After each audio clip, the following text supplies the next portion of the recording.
Welcome back to another FPL video. This time I had a double Gameweek 37. This will be the team selection, the penultimate one of the season, and this is recorded after all the games have taken place in double Gameweek 36, including Newcastle versus Brighton yesterday. So it's a late upload. Let me know your thoughts down in the comment section below about all the main topics we're going to cover today and anything else in general we may not have covered in this video. Be sure to drop your like, smash the subscribe button, and also share this video around with those that love FPL and UCL Fantasy, where there'll be more content ahead of Matchday 13, the Champions League final. But let's jump straight into this, starting with my Matchday 36 or Gameweek 36 performance before moving on to my transfer plans for yet another and final double Gameweek of the season. When I get lucky, I admit it, and in this case, it's one of the luckiest automatic substitutions I've ever had. So I started Kepa Arrizabalaga, who was benched against Nottingham Forest as Chelsea conceded twice in a 2-2 draw at home. And in the end, David Raya kept a clean sheet against West Ham at home and also made a few saves to get 7 overall. So very lucky with this decision because I honestly looked at both games and I thought Kepa might have a better chance of a clean sheet. And the only reason why I was considering David Raya at all is because West Ham could have rotated ahead of the Conference League next week, and that's what ended up happening. So I was very lucky in the end to get that substitution, and I was almost split on it 50-50, but I went for Kepa, and in the end I have to say I should have got punished. I didn't, but in other areas that's where things certainly went wrong. But in the goalkeeper position, nothing to complain about at all. David Raya produced a very nice return for me at home. I had flashbacks of one of my worst ever transfers a few years ago when I sold Trent in a 4-0 win against Leicester away when he got a goal, 2 assists and the clean sheet, and he did very well here once again, scoring a fantastic free kick, a nice setup there with Mohamed Salah. So Trent Alexander-Arnold has been the best defender in FPL since Gameweek 30, a return in every single game week, and Liverpool are going from strength to strength. If they keep this up next season, make a few signings in key positions such as the midfield, they could be a force to be reckoned with, and Trent is playing this inverted role, drifting into the midfield and dictating play. His passing quality is exceptional. He's a great free kick taker, a fantastic cross of the ball. So Trent Alexander-Arnold is a great option, and from the beginning of next season we're going to be considering going for him once again. And Liverpool are now unbeaten in 9 Premier League games, winning 7 on the bounce, and to be honest they could easily make it 8-9 by the end of the campaign, and it might not be enough to get into the top 4. Then we go to the other defenders. Pervis Estupiñán got a 17-pointer against Arsenal. Very good stuff by him, and whilst the second game was disappointing against Newcastle, he got all the points he needed against the Gunners with a goal, clean sheet and also an assist. And whilst he got a booking against Arsenal very early on and it looked like he could maybe get a 1-pointer, that wasn't the case, and a very nice return for him. I do feel for those of you that maybe benched him because I don't think those fixtures look that great, and I expected Brighton to actually not keep a single clean sheet, but there you go, these things can happen. And really, if you were to look at both games, you would have picked out Newcastle as the more likely clean sheet of the two, but that's the Premier League for you, and Brighton have sometimes just fallen maybe to the so-called smaller or weaker teams, but Newcastle certainly aren't one of those because they are third in the Premier League table after all. Then we go to Sven Botman, another disappointing showing from him. A 3-pointer, got 1 against Leeds and then 2 against Brighton, so nothing special at all. But Kieran Trippier produced a double-digit return against Brighton with 2 assists and also 2 bonus points, so a great showing by him, and I actually highlighted him in the free hit video yesterday. Facing Leicester next, and I thought a return was coming very soon. It's already happened. Let's see if he can make it 2 returns in a row. Now, the only bad thing about my defence is that I benched Luke Shaw, who got an 8-pointer, and whilst getting a yellow card, still got 2 bonus points.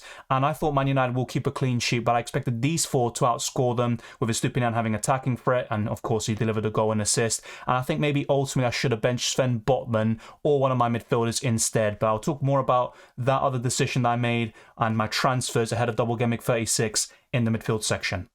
What more can I say about Mohamed Salah? That's 3 double-digit returns in a row and another very consistent performer since Gameweek 30 when Liverpool started getting their act together, and that draw, I think, against Arsenal was crucial. Coming back from 2-0 down against the league leaders at the time, I think that was a game changer for them. They're already showing a few signs of improvement, but I think the Arsenal game set the tone, and since then they haven't looked back and won every single game. And Salah has been incredible. He didn't score a single goal against Leicester, but he got a hat-trick of assists, and he's got 19 goals and 10 assists in this Premier League campaign, and this is supposed to be one of his poor seasons, so we all know how good he is, and he still has a lot to offer next season, and it's very interesting to see what his price will be. But even if he's going to be 12, 13 million, we're all going to be looking at him once again. Then we go to the other midfielders.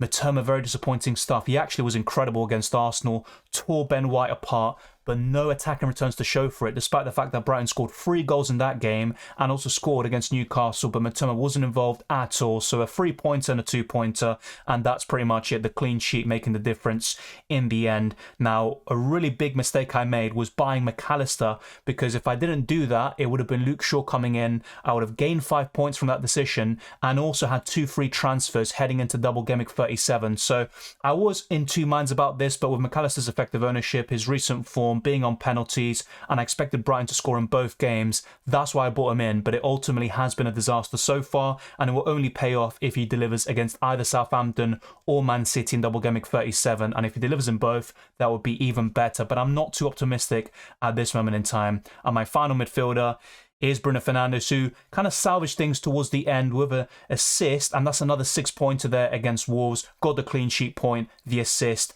and that's really good stuff by him. Can't complain too much, and his effective ownership is still quite low. He hasn't had a great FPL season, not too many attacking returns, but another double game coming up. Let's see what he can do against Bournemouth and Chelsea. I think he's got a few attacking returns in him, and also we're all going to be keeping our eyes on Marcus Rashford, who I benched as well, and whilst he's recovered from injury, he has now picked up an illness, so he is still a doubt for Double Gameweek 37, but a solid midfield. Just disappointed about that transfer McAllister. Let's now talk about the forwards, where things went even worse.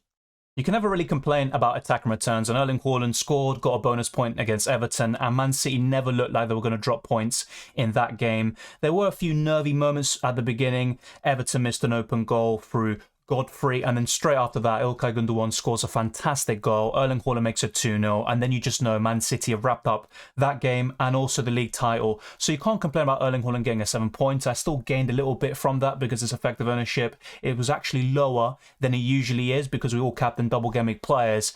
And speaking of the devil, this is where things went completely wrong for me. For me, it was a 50-50 call between Isak and Wilson, but I preferred Isak because he has generally been on penalties when he's been on the pitch. Very good for bonus points, and on the eye, he looks better than Callum Wilson. And when you also look at the amount of goals he has per starts and minutes, it's very impressive, even better than Callum Wilson, in fact. But it was Callum Wilson who scored and assisted against Brighton, got a brace of penalties against Leeds, and Isak only won one of those penalties against Leeds, so he got 1 assist and then the appearance point. So 7 points there from Isak. And Callum Wilson owners, fair play, those of you that went for him, a massive swing, and that was the difference maker for me once again. So now we'll talk about who I captain, my rank and my overall points, but it's safe to say if I went for Callum Wilson, I would have had a very healthy green arrow. I've lost count of how many red arrows I've gotten exactly. It's at least 3 in a row now, and I got 98 points, just shy of the Centurion mark. I've got 2,418 points overall, and my rank has gone from around 80k to 85.1k, and before the Newcastle versus Brighton game I was around 70,000, so it was looking like a good green arrow. In the end, it wasn't meant to be, and that decision to buy Isak and captain him and not go for Wilson has cost me, I think it was a swing of around 17 points. So once again, fair play to those of you that went for Callum Wilson, especially if you captain him, and sometimes these 50-50 calls can go against us. I think most engaged managers went for Isak, and it was Callum Wilson in the end, who's got very minimal, when we talk about the difference in ownership between the two, it's very minimal. I think Callum Wilson's around 14% and Isak in 15%. Those that have both would be laughing, and if you captain Callum Wilson, even more so. So another disappointing week in Double Gameweek 36. I'm hoping for much better in 37, and then a great way to wrap up this Premier League season for 2022-23. But let's now go straight into my transfer plans and my team selection for Double Gameweek 37.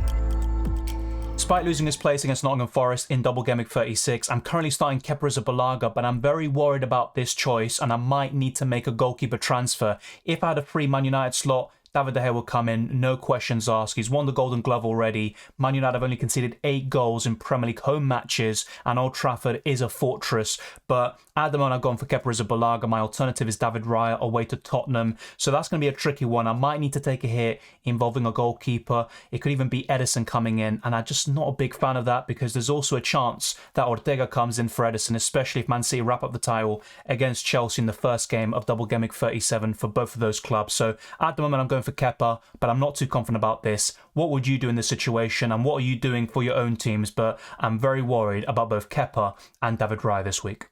Despite not having another double game week, and it's been the case for some time, Trent Alexander-Arnold is the best defender in the game right now. He's facing Aston Villa at home, who have been very good since Unai Emery has taken over, and they are now joint 6th with Tottenham Hotspur, or joint 7 I believe it is. But with Liverpool, they're still hunting for 4th position. They can smell it. If either Man United or Newcastle slip up, Liverpool will be there to pounce, but they might have left it a little bit too late. But you still expect Liverpool to win, maybe keep a clean sheet, and if not, Trent has a great chance of some attack and return. So I'm very happy to start him in this week. Then I've gone for Luke Shaw with a double game week. Thankfully this time I'm actually starting him and not benching him. I'm expecting 1 clean sheet here for Man United, and ideally I would have 2 Man United defenders, or David De Gea in goal and Luke Shaw, but you also would want the likes of Bruno Fernandes and Rashford if he's fit. So it's just really difficult sometimes to fit in the best triplet for certain teams, but I would have no objections at all by going for David De Gea and Luke Shaw in your backline. And the final defender is Pervis Estupiñán, the hero against Arsenal.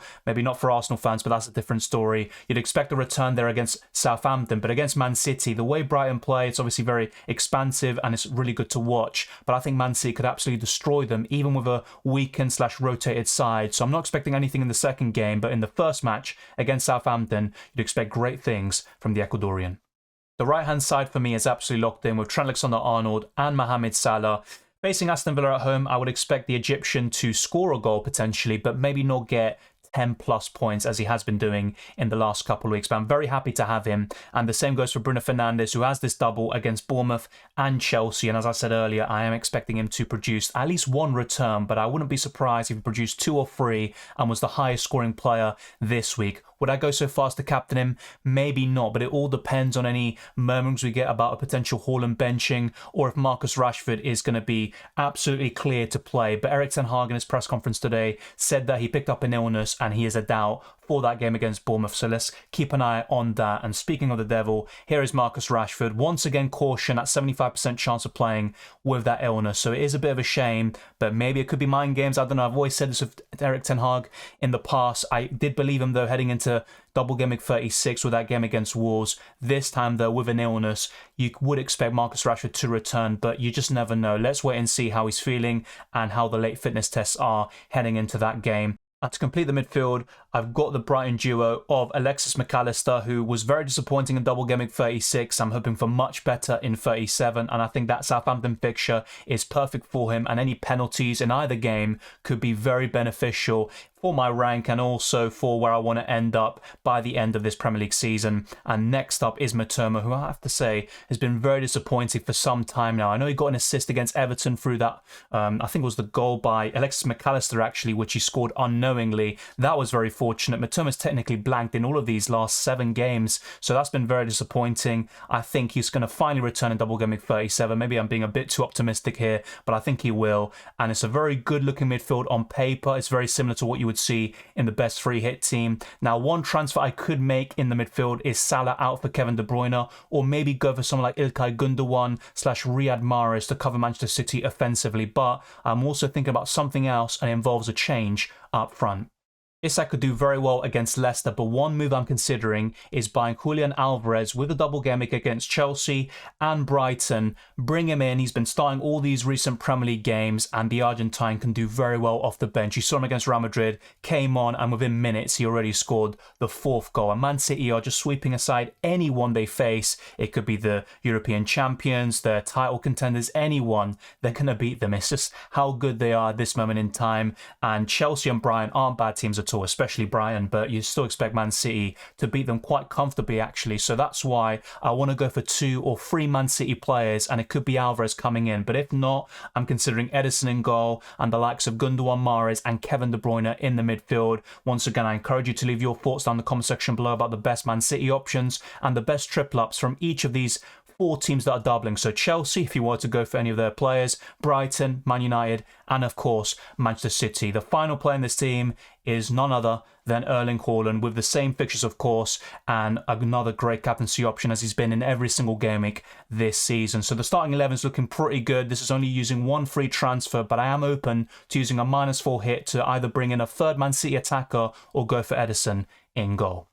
All that's left now is to talk about the bench and the captaincy. So I've got David Raya, Trippier, Botman and Greenwood on my bench. I think Trippier has a good chance of hauling, so I'm a bit uncomfortable about benching him. But the rest looks very solid, and it really just comes down to finalising that transfer or transfers and also the captaincy. I'm currently going for the same old boring Erling Haaland captaincy, and Marcus Rashford is my vice, but I may change this to Bruno Fernandes even, and I wouldn't rule out someone like Alvarez or a Kevin De Bruyne, Ilkay Gundogan or Mahrez. Whoever I bring in from those Man City players could be in the equation too, but I think from those in my starting 11 currently, if I want to go for Haaland and Rashford, I think Bruno Fernandes is next in line to put the armband on, but I'm not too confident based on his record of goals and assists this season. Let me now show you FPL.team and talk about Gameweek 38 very briefly and anything else that we need to cover before wrapping up this video. According to FPL.team, which I'd highly recommend to every single one of you watching, I would score 122 points in Double Gameweek 37, and I would need such a big score to make up all these red arrows I've been getting recently. So this is the starting 11 I talked about just now, but I want to show you a few changes and how that impacts the expected points section of it. So instead of going for Alvarez, if I just keep Isak, for example, there would be a bit of a difference here, and I would drop to around 120 expected points. But if I bring in Kevin De Bruyne, you would see quite a massive change to around 126 points. And then if we make a few other transfers such as Kepa to Ederson, I don't think the algorithms favour that too much, as you'll see here. So from 126 points, we would go down to 123. And when you include the -4 hit, it would technically be 119 points compared to 126. So I'm actually a bit worried about the goalkeepers this week, and that's why I'm a bit envious of those that can just get David De Gea. I think he's by far the best goalkeeper this week, and you could also consider Steele. But I've got triple ups in both Brighton and Manchester United already, so I'm in a bit of a predicament at this moment in time with the goalkeepers, and I think that could be maybe what cost me in the end of getting that green arrow, which I desperately need to wrap up the season very well. If we look at Gameweek 38 as well, which we'll talk about in more detail as we approach that time, of course, this is something I could also go for as well. So instead of Ederson, for example, I would also have Kepa Arrizabalaga, so he would be starting in goal against Newcastle at home, and my alternative is David Raya at home to Man City. So really, when I look at it, I think a goalkeeper change is needed regardless, and if Kepa doesn't get his spot back from Mendy, then I could be in big trouble regardless if I just leave this position unattended. Then you look at the rest of the team, of course. If I decide to just go for what I showed you originally in the team selection portion of this video, then this would look pretty decent actually, and I would consider captaining Salah over Erling Haaland for Gameweek 38, and that could be a nice way of going against the grain and the most popular captaincy option of all of these game weeks pretty much. So I've got a few decisions to make really. Do I go for 2 or 3 Man City players, and does that include hits, of course? Do I go for Ederson in goal, maybe Alvarez, or a midfielder like Kevin De Bruyne? And there's a few other questions that come into the mix as well. And I'm in a bit of a predicament. I've also not settled on it entirely, but my current plan is just to do 1 free transfer, get Alvarez in. But I think the goalkeeper position is a big issue for me. Despite Raya's return and Kepa being a decent option throughout the season, I think that is my biggest weakness right now, and I might need to correct it even with a hit, and that's something I never recommend to people watching. It doesn't matter if they have double game weeks or anything like that. Taking a hit for a double game week goalkeeper is rarely worth it, especially when we only have 2 game weeks left in this season. So I'm going to iron out a few details, and in the deadline stream you'll find out my final squad for Double Gameweek 37. Let me know what plans you have, what conundrums you may also have, which the community and myself can answer. Thank you very much for watching this video. If you enjoyed it or found it useful, then be sure to smash the like button and subscribe for new. Let's get this video to over 300 likes. Let's keep on pushing towards 20,000 subscribers and beyond. You can follow me on Twitter and Instagram, DylanRCM, and check all the links in the description below for the Patreon, channel memberships, Discord server, and the FPL League. All of that is there. I wish you all the best of luck for Double Gameweek 37 and 38, and I'll see you next time.